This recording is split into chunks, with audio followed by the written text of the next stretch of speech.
Jesus proclaimed the gospel of the kingdom and cured every disease among the people.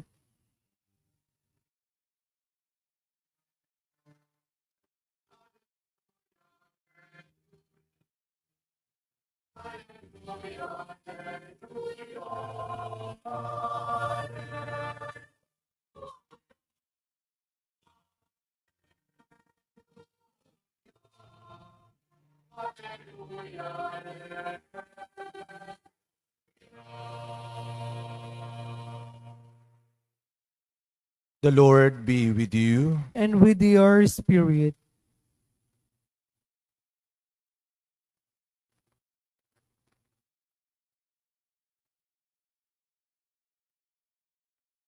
A reading from the Holy Gospel according to Matthew. Glory to you, O Lord. When Jesus heard that John had been arrested, he withdrew to Galilee. He left Nazareth and went to live in Capernaum by the sea, in the region of Zebulun and Naphtali, that what had been said through Isaiah the prophet might be fulfilled. Land of Zebulun and land of Naphtali, the way to the sea beyond the Jordan, Galilee of the Gentiles. The people who sit in darkness have seen a great light.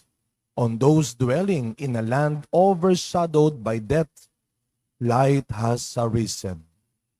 From that time on, Jesus began to preach and say, "Repent, for the kingdom of heaven is at hand."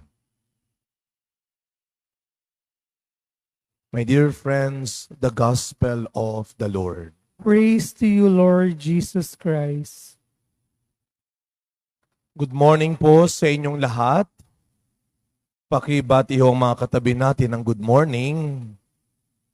And we are now on the third Sunday of Ordinary Time. Kaya nakita nyo ho, bumalik na tayo sa color green. The color of our liturgy this season is green. Ito yung tinatawag nating karaniwang panahon. Tapos na po yung mga linggo ng kapistahan ng binyag ni Kristo ng Santo Niño. And this is the longest season in our ordinary time. Ang pinakamahabang panahon kasi meron tayong iba't ibang season. We just finished the Christmas season, no? Advent, Christmas, meron tayong papasok na, ang bilis. Next month, kung hindi nyo na itatanong, less than a month na lang, Quaresma na. February 18, Ash Wednesday. So Lent na, ang bilis. So Lent, and then Easter, and then ordinary time. Ito yung pinakamahabang panahon. Pero pag sinabi nating ordinary, pangkaraniwan, pag tinuro, tingnan mo yung babae, di naman, karaniwan lang. Diba? Tingnan mo yung suot ko, wala naman, ordinaryo lang. Pag sinabing ordinary at karaniwan, ang nasa isip natin, wala masyadong halaga. Hindi masyadong maganda. Walang dating. But let us not forget, that is how God entered into our life. Sa isang ordinaryong paraan. Sa isang simpleng pamilya, simpleng lugar, simpleng pamayanan, simpleng magulang, sa ordinaryong angkan nagmula ang Panginoon bilang taong totoo. In an ordinary and simple way, God entered this world. Siya yung sinasabi ni Prophet Isaiah in our first reading, the light. Siya ang liwanag na dumating sa buhay ng tao.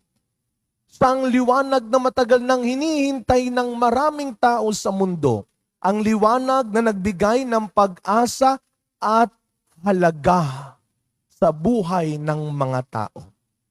Kaya kapag po ang isang silid ay walang ilaw, Wala kang nakikitang halaga. Bakit? Hindi mo nakikita yung mga bagay. So hindi mo nakikita yung upuan, yung mesa, yung pagkain, yung mga damit, yung bulaklak. Wala kang nakikitang mahalaga at maganda. Pero pag binuksan mo ang ilaw, ang ganda pala nito, ang ganda pala noon. At si Kristo ang liwanag na dumating sa mundo upang magbigay ng halaga sa buhay ng tao. Liwanag siyang nagpalaya sa mga taong matagal nang nabubuhay sa mali at masama. Bakit? Dahil wala sa kanilang nagtuturo ng tama at mabuti. Matagal na palang nasa dilim sila dahil walang nagbubukas ng ilaw. Si Kristo ang liwanag na nagbigay sa kanila ng tamang daan. Matagal na silang nabubuhay sa mali at masama dahil walang nagtuturo sa kanila ng tama at mabuti. At mga kapatid, bilang mga Kristiyano, makinig tayo sa sinasabi ni Pablo sa ikalawang pagbasa natin ngayon. Si Pablo, kagaya niya, binibigyan tayo araw-araw ng pagkakataon ng Diyos na mabuhay hindi ng kanya-kanya, sabi ni Pablo. Hindi ko kayo tinuruan, hindi ako nagpahayag ng mabuting balita sa inyo. Today is National Bible Sunday. Ang salita ng Diyos ay hindi lang para sa sarili natin. Kaya nga tuwing matatapos ang misa, laging tayong may misyon. Humayo kayo at ipahayag ninyo ang narinig ninyo. Ito ay hindi para lang sa sarili natin. Anong sabi ni Pablo? Huwag tayong mabuhay ng kanya-kanya, kundi may malasakit sa isa't isa. Lahat po tayo na nakikinig ng mabuting balita. Lahat tayong mga nagdadasal, nagsisimba at pinyagang Kristiyano, may pananagutan tayo sa bawat isa. Hindi natin kailangang magturuan kung sino lang ang dapat. Dapat may alam, dapat may ginagawa, dapat nagbibigay, kundi lahat may karapatan, may kakayahan, may pananagutan sa kabutihan at kaligtasan ng lahat. Hindi pwedeng kapag trabaho, dapat lahat tayo. Pero pagdating sa ginhawa, kanya-kanya na tayo. Pasensya ka. Ako lang ang nabigyan. Ako lang ang naturuan. Ako lang may kaya. Pero pag mahirap na, dapat lahat tayo. Hindi lang ako. Dapat ikaw din. Alam mo ninyo mga kapatid, ang ebanghelyo natin ay ang simula ng tinatawag nating public ministry of Christ. Ang pampublikong misyon ni Jesus. At paano nagsimula? Pagkatapos na mabinyagan si Kristo, pagkatapos niyang tuksohin sa disyerto, na paglabanan niya ang tukso, diretso ng misyon. At saan siya unang nagpunta? Hindi sa pinakasikat na lugar. Hindi sa pinakabising lugar. Hindi sa isang subdivision na mayayamang tao. Siya ay nagpunta sa isang simple at ordinaryong pamayanan na kung saan ang mga tao ay mga ordinaryo at tinuturing na simple lamang katulad ng mga mangingisda. Kaya doon niya unang nakita ang kanyang mga alagad. Hindi siya nagpunta sa isang kilala, tanyag na lugar. Hindi sa mga may kaya, makapangyarihang mga tao. Sa Galilea, isang ordinaryong lugar. Sa mga simpleng tao. Metanoia. Yun yung t-shirt ng mga kabataan natin ngayon. Anong ibig sabihin ng metanoia? Ito ang kanyang unang turo sa mga tao. Pagsisihan ninyo at talikdan ang inyong mga kasalanan. In one word, magbago. Pag sinabing metanoia, hindi lang na tatalikod sa kasalanan. Pag sinabing metanoia, meron kang babaguhin.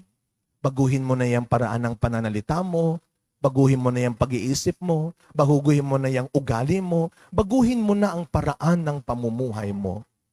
At ito ay panawagan ni Kristo lalo na sa mga taong masyadong mataas, malakas at importante ang tingin sa sarili kesa sa ibang tao. Kakainis yun, di ba? Parang lahat yata tayo, siguro lang, nakaranas na ng ganon. Yung naka-encounter ka na ba na ipinamumukha sa'yo, titignan ka pa, masaklap, titignan ka mula bunbunan hanggang talampakan. Titignan pa yung itsura mo. Malapit na ang paghahari ng Diyos, sabi ni Kristo. Magbago. Magkakaalaman din tayo isang araw kung nasaan at nakanino ang tunay na mahalaga. Wala sa yaman at wala sa mayayaman ng mundo, kundi nasa mga turo at halimbawa ni Kristo. Kaya sa pagkapatuloy na misa natin mga kapatid, hindi naman sinasabi na mali ang maging mayaman, maging maginhawa. Huwag ka lang sisirain at magiging mayabang at mawalan ng awa. Continue to live a simple life so that others can simply live. Araw-araw, kayang baguhin ng Diyos ang buhay natin. Hindi lang para guminhawa, yumaman, at maging malakas, kundi lalo't higit sa ang liwanag na magbibigay sa atin ng tunay na silbi, ganda, at halaga ng buhay natin. Amen.